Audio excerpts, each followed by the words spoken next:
ಇಂದೇ ಡೌನ್ಲೋಡ್ ಮಾಡಿ ಮತ್ತು ನಿಮ್ಮ ನೆಚ್ಚಿನ ಶೋಗಳನ್ನು ಆನಂದಿಸಿ.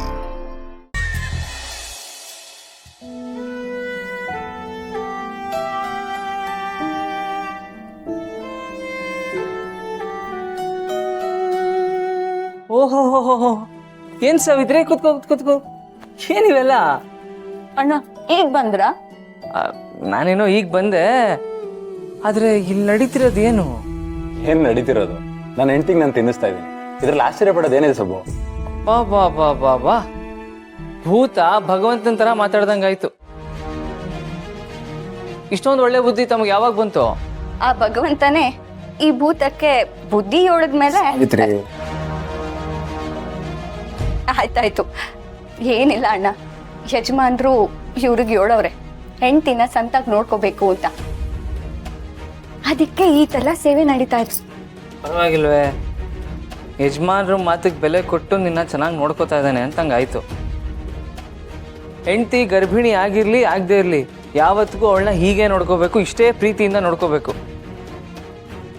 ಗರ್ಭಿಣಿ ಅನ್ನೋ ಕಾರಣಕ್ಕೆ ಮಾತ್ರ ಪ್ರೀತಿ ತೋರಿಸಿದ್ರೆ ಅದು ಸ್ವಾರ್ಥ ಆಗುತ್ತೆ, ಗೊತ್ತಾಯ್ತಾ? ಹೆಂಡತಿ ಮೇಲಿನ ಪ್ರೀತಿ ಯಾವತ್ತೂ ಬದಲಾಗ್ಲೂಬಾರ್ದು, ಕರಗ್ಲೂಬಾರ್ದು, ಗೊತ್ತಾಯ್ತಾ? ಕೇಳ್ದ ಸುಬ್ಬು, ಕೂತ್ಕಮ್ಮ. ಮದನ್, ಹೆಂಡ್ತಿನ ನೋಡ್ಕೊಳ್ಳೋದನ್ನ ಸುಬ್ಬನ್ ನೋಡಿ ಕಲಿ. ಹೆಂಡ್ತಿನ ಕಣ್ಣಲ್ಲಿ ಕಣ್ಣಿಟ್ಟು ನೋಡ್ಕೋಬೇಕು, ಅವಳ ಕಣ್ಣಲ್ಲಿ ನೀರು ಹಾಕಿಸ್ಬಾರ್ದು.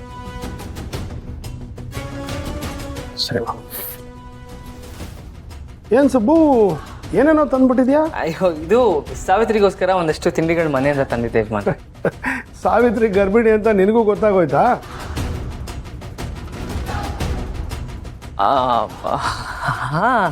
ಹಾ ಯಜಮಾನ್. ನೋಡು ಸುಬ್ಬು, ಇವರಿಬ್ರು ನನ್ನಿಂದನೇ ಈ ವಿಷಯ ಮುಚ್ಚಿಟ್ಟಿದ್ದಾರೆ. ವಿಷಯ ಗೊತ್ತಾದ್ಮೇಲೆ ನನ್ನ ಕರ್ತವ್ಯನೂ ಇರುತ್ತಲ್ಲ, ಸಾವಿತ್ರಿಗೆ ಸೀಮಂತ ಮಾಡಬೇಕು. ಸಾವಿತ್ರಿ ಸಾಲಿಗ್ರಾಮದ ಮಗಳು, ಬಡತನದಲ್ಲೇ ಬೆಳೆದಿದ್ರು. ಪಾಪ ಯಾವತ್ತು ತಬ್ದಾರಿ ತುಳಿದೋಳಲ್ಲ, ಯಾರಿಗೂ ಅನ್ಯಾಯ ಮಾಡಿದೋಳಲ್ಲ.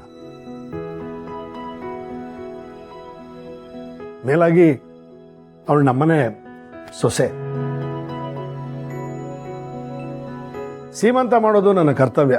ಆದಷ್ಟು ಬೇಗ ಸೀಮಂತ ಮಾಡ್ಬಿಡ್ಬೇಕು. ಬಾವಾ, ಸೀಮಂತ ಮಾಡೋದು ಈಗಲ್ಲ, ಸಾವಿತ್ರಿಗೆ 7 ತಿಂಗಳು ಆಗ್ಬೇಕು. ಆಗ ಗ್ರ್ಯಾಂಡ್ ಆಗಿ ಸೀಮಂತ ಮಾಡೋಣ. ಅದು ಬೇರೆ ಇದೆಯಾ? ಸರಿ, ಹಾಗೆ ಆಗ್ಲಿ. ಸಾವಿತ್ರಿ ತಗೊಳಮ್ಮ, ಇದರಲ್ಲಿ ಒಂದಷ್ಟು ತಿಂಡಿಗಳಿದೆ, ಆರಾಮಾಗಿ ನಿನ್ಗೆ ಯಾವಾಗ ಆಗುತ್ತೋ ಅವಾಗ ತಿನ್ನು. ಇನ್ನೂ ಒಂದಷ್ಟು ಬೇಕಂದ್ರೆ ಕೇಳು, ಅಮ್ಮನ ಹತ್ರ ಮಾಡಿಸ್ಕೊಂಡು ತಗೊಂಬರ್ತೀನಿ. ನಾನು ಅದನ್ನೇ ಹೇಳಿದ್ದೆ, ಏನ್ ಆಸೆ ಇದ್ರು ಹೇಳು, ನಾವೆಲ್ಲ ಸೇರಿ ಈಡೇರಿಸ್ತೀವಿ ಅಂತ.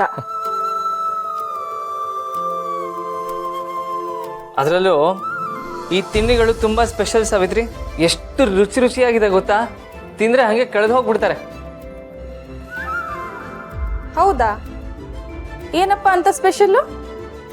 ಅದು ನಮ್ಮನೆ ಮೇಲ್ಗಡೆ ಒಬ್ರು ಬಾಡಿಗೆಗೆ ಬಂದಿದ್ದಾರೆ, ಅವರೇ ಮಾಡಿಕೊಟ್ಟಿದ್ದು ಇದನ್ನ. ಅವರು ಉತ್ತರ ಕರ್ನಾಟಕದವರು, ತುಂಬಾ ಚೆನ್ನಾಗಿ ಮಾಡಿದ್ದಾರೆ. ಸರಿ ಅಣ್ಣ, ಅವ್ರಿಗೂ ನಿಮ್ಮನೆಯವ್ರಿಗೂ ನನ್ನ ಕಡೆಯಿಂದ ಥ್ಯಾಂಕ್ಸು. ಸರಿ ಆಯ್ತು, ಆರೋಗ್ಯ ಹುಷಾರು. ಸುಬ್ಬು, ನಿನ್ನ ಹತ್ರ ಸ್ವಲ್ಪ ಮಾತಾಡ್ಬೇಕು, ಬಾ.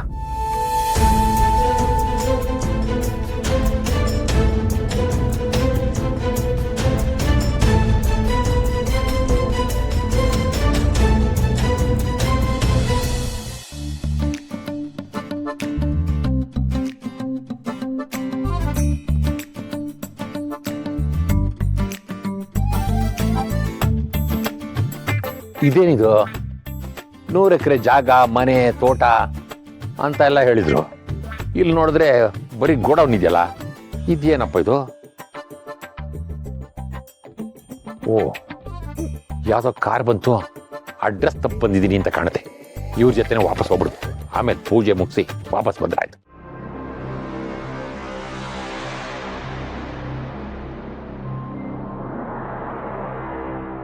ಇದೇನಿದು?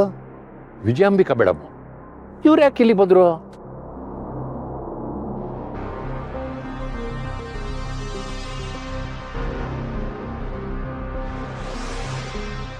ಏನ್ ಮೇಡವ್ರೆ ನೀವಿಲ್ಲಿ ಗೃಹ ಪ್ರವೇಶಕ್ಕೆ ಅಂತ ಬಂದ್ರಾ? ನಾನು ಅದಕ್ಕೆ ಬಂದೆ. ಆದ್ರೆ ಮನೆನೇ ಕಾಣಿಸ್ತಾ ಇಲ್ಲ. ನನಗಂತೂ ತುಂಬಾ ಕೆಲಸ ಇದೆ. ಹೋಮ ಮಾಡಿಸ್ಬೇಕು, ಪೂಜೆ ಮಾಡಿಸ್ಬೇಕು. ಆದ್ರೆ ಇಲ್ಲೆಲ್ಲ ಮನೆ ಇದೆ ಅಂದ್ರು, ಮನೆನೂ ಕಾಣಿಸ್ತಾ ಇಲ್ಲ, ಇಲ್ಲಿ ಯಾರು ಬಂದೂ ಇಲ್ಲ. ಇನ್ಯಾರು ಬರೋದೂ ಇಲ್ಲ. ಏನ್ ಹೇಳ್ತಾ ಇದ್ದೀರಾ ಮೇಡಮ್ ಅವರೇ? ನನಗೆ ಒಂದ್ ದೊಡ್ಡ ಪೂಜೆ ಸಿಕ್ಕಿದೆ, ಗೃಹ ಪ್ರವೇಶದ ಪೂಜೆ. ಸುಮ್ಮನೆ ಏನೇನೋ ಮಾತಾಡಿ ಅಡ್ಬಾಯಿ ಹಾಕ್ಬಿಡಿ. ನಿಮ್ ಕೈ ಮುಗಿತೀನಿ, ದಯವಿಟ್ಟು ಇಲ್ಲಿಂದ ಹೊಟ್ಬಿಡಿ. ಅಷ್ಟಕ್ಕೂ ನಿನ್ನನ್ನ ಇಲ್ಲಿ ಕರ್ಸ್ಕೊಂಡಿರೋದೆ ನಾನು. ನೀನ್ ನೋಡಿದ್ರೆ ನನ್ನನ್ನೇ ಹೊಟ್ಬಿಡು ಅಂತ ಹೇಳ್ತಿದ್ಯಲ್ಲ. ಏನು ನನ್ನನ್ನು ಬರಕ್ ಕೇಳಿದ್ದು ನೀವಾ? ಮತ್ತೆ 100 ಎಕರೆ ಜಾಗ, ಬಂಗ್ಲೆ, ಗೃಹ ಪ್ರವೇಶ ಎಲ್ಲ ಹೇಳಿದ್ದು? ಎಲ್ಲ ಹೇಳಿದ್ದು ನಾನೇ.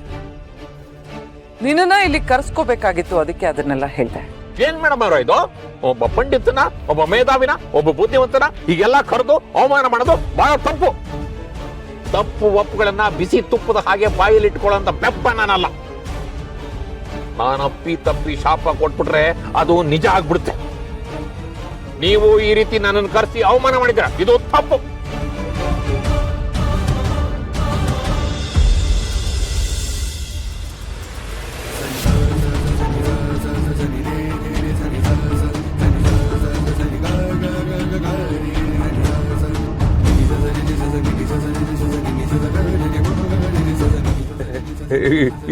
ಇದು ಇದು ಇದು ಇದು ನಿನಗೋಸ್ಕರನೇ ತಂದಿರೋದು. ದಯವಿಟ್ಟು ಕ್ಷಮಿಸ್ಬಿಡಿ ಮೇಡಮ್. ನಾನು ಕೋಪ ಶಾಪ ಅಂತೆಲ್ಲ ಮಾತಾಡ್ಬಿಟ್ಟೆ. ಬ್ಯಾಡ್ ಬಾಯ್, ಏನೆಲ್ಲ ಮಾತಾಡ್ಸ್ಬಿಡ್ತೆ. ಪರವಾಗಿಲ್ಲ, ಇರ್ಲಿ. ನಿನ್ನಿಂದ ಒಂದು ದೊಡ್ಡ ಕೆಲಸ ಆಗ್ಬೇಕಿತ್ತು, ಅದಕ್ಕೆ ನಿನಗಿದು ಕಾಣಿಕೆ. ಆಹಾ, ಮಹಾತಾಯಿ ಕರುಣಾಮಯಿ, ಬಡವರ ಬಂಧು. ಆಗ್ಬೇಕಾಗಿರೋ ಸಣ್ಣ ಕೆಲಸಕ್ಕೆ ಇಷ್ಟು ದೊಡ್ಡ ಮೊಬೈಲ್ ನಾ ಕಾಣಿಕೆ ಹಾಕಿ ಕೊಡ್ತಾ ಇದ್ದೀರಲ್ಲ, ನೀವೇ ನನ್ನ ಪಾಲಿಗೆ ಮಹಾಲಕ್ಷ್ಮಿ. ಅಲ್ಲ, ವಿಷಯ ಏನು ಅಂತಾನೆ ಕೇಳದೆ ಕಾಲಿಗೆ ಬೀಳ್ತಿದೆಯಲ್ಲ. ಮೊದಲು ವಿಷಯ ಏನು ಅಂತ ತಿಳ್ಕೊಳ್ಳಿ. ಅದೇನೇ ಆಗಿರ್ಲಿ ಅಮ್ಮವ್ರೆ, ಕಾಣಿಕೆ ತಗೊಂಡ್ಮೇಲೆ ಕೆಲಸ ಮಾಡೇ ಮಾಡ್ತೀನಿ ಅಂತ ಶಪಥ ಮಾಡೇ ಹೇಳ್ತೀನಿ. ಅದೇನು ಅಂತ ಹೇಳಿ.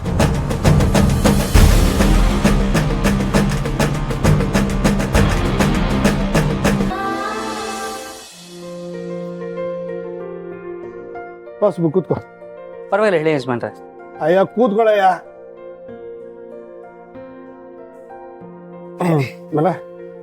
ಮನೆಯಲ್ಲೆಲ್ಲ ಹೇಗಿದ್ದಾರೆ? ಚೆನ್ನಾಗಿದ್ದಾರೆ ಯಜಮಾನ್ರೆ. ಅದು ಈ ಜಾನಕಿ ಅವ್ರ ಬಗ್ಗೆ ಏನಾದ್ರು ಗೊತ್ತಾಯ್ತಾ? ಯಜಮಾನ್ರು ನಂದಿನಿ ಅಮ್ಮವ್ರಿಗೋಸ್ಕರ ಪರದಾಡ್ತಾ ಇದ್ದಾರೆ. ಇಷ್ಟು ಪ್ರೀತಿ ಇದ್ರು ಇಷ್ಟು ವರ್ಷ ಬಿಟ್ಟಿದ್ರಲ್ಲ, ಹೇಗಾದ್ರೂ ಸಾಧ್ಯ ಆಯ್ತು? ಸುಬ್ಬು, ಇನ್ನೇ ಕೇಳ್ತಾ ಇರೋದು, ಜಾನಕಿ ಅವ್ರ ಬಗ್ಗೆ ಏನಾದ್ರು ಗೊತ್ತಾಯ್ತಾ? ಇಲ್ಲ ಯಜಮಾನ್ರೆ, ಯಾವ ವಿಷಯನೂ ಗೊತ್ತಾಗಿಲ್ಲ.